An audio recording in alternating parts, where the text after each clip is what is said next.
nouvelle réception manga et c'est parti. On commence avec le gros pack presse Kill Blue que Crunchyroll m'a envoyé pour la sortie des 2 premiers tomes.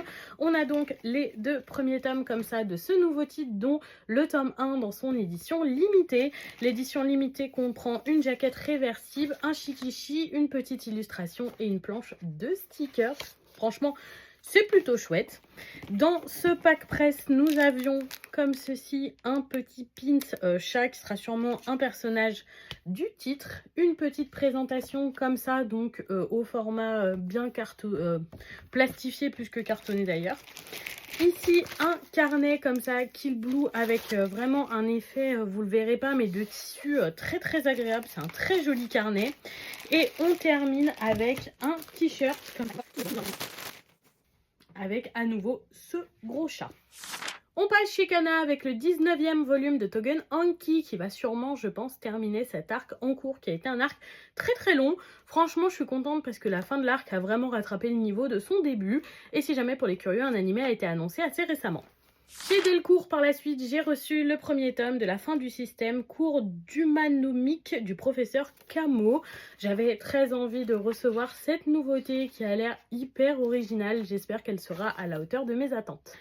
De la part de Soleil Manga, j'ai reçu la Chaos édition de Doro et Doro, donc une nouvelle édition absolument sublime. Je ne sais pas si vous voyez bien les effets sur la couverture, mais les écritures sont dans un effet un petit peu serpent. C'est super quali, là c'est aussi en relief.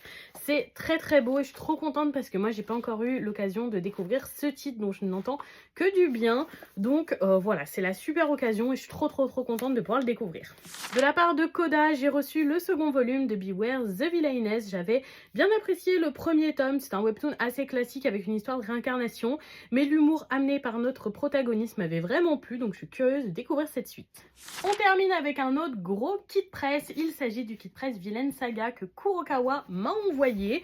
Pour tout vous dire, ce kit presse va avec le tome 28 de Villain Saga qui est juste ici dans sa petite moumoute de protection.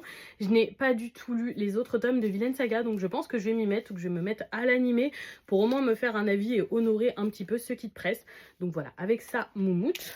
Dans le kit, on retrouvait également comme ça une petite chaufferette.